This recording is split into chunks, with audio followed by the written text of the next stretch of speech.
We're less than a month away from the opening of recreational pot shops in Massachusetts. This week, Jon Keller sits down with the chairman of the Cannabis Commission for an update. Here's Jon Keller.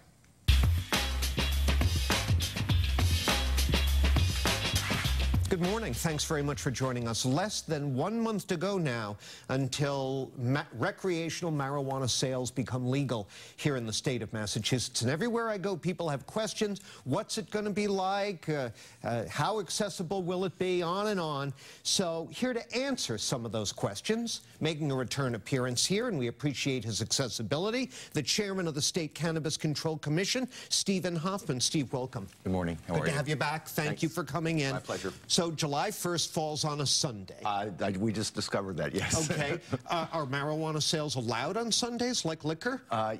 It depends on local zoning. Okay. So from town to town that might differ, but you know. So if people want to go out and buy that day, how many options will they have?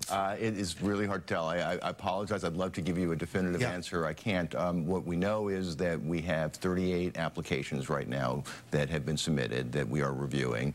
And of those 38 applications, they have to get approval from the towns and cities in which they're located. So we've notified the towns and cities that we have these applications. Our staff are reviewing those applications. The towns and cities have 60 days to get back to us and say everything's okay in terms of zoning and the host community agreement. I can't promise that those approvals are going to come back from the cities and towns, but I'm hopeful that they will in some cases, and we'll have some stores open on or around July 1st. But it's possible there may not be any. It is possible. Okay. You know, I just want to remind everybody that July 1st is not a legislative mandate. It was an expectation. We're working very hard to it. It might be July 1st. It might be a week after. But it's going to happen, and it's going to happen shortly around that time frame. Now, in a recent interview, you told the State House News Service that the summer market would be, quote, sparse. Yes. What does that mean? You mean there won't be much in the way of supply? I think there won't be much in the, there will not be a retail dispensary on every street corner in the state. As I said, we have 38 applications right now. Not all of them are for retail stores. Some of them are for cultivation and for labs and for transportation.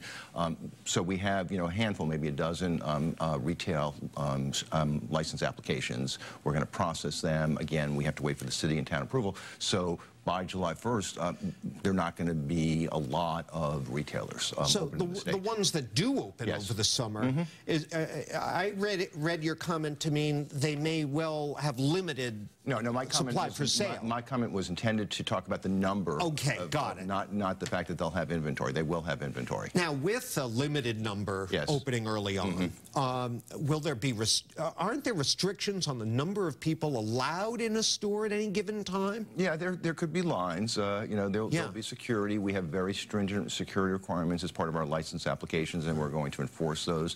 So there might be lines. You know, people obviously are really looking forward to this date, albeit it's not a legislative mandate.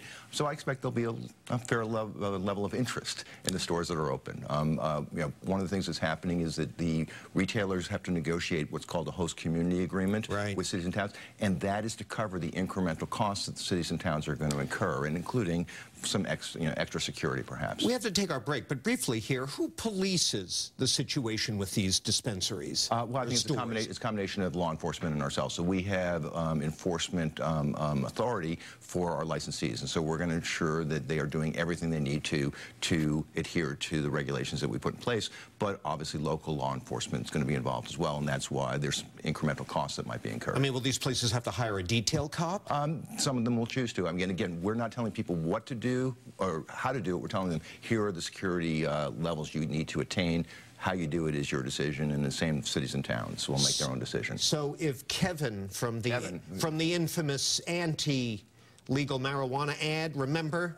Kevin coming out of the pot store and he runs into his mother. No, I haven't seen that. Oh, you're kidding me. No. This is one of the all-time great political ads. Well, it was a... Up there with Willie Horton in the revolving door? Almost as bad. It was 60 seconds of every possible nightmare scenario if the question passed.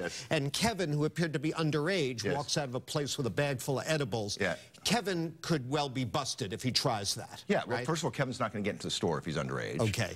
And if he purchased it illegally, he can't get busted. That's a law enforcement issue. What we'll enforce is that he will not get into the store. He will not be allowed to purchase. Okay, we'll take that break and we'll continue our conversation about what to expect when pot becomes legal in a moment. Stay with us.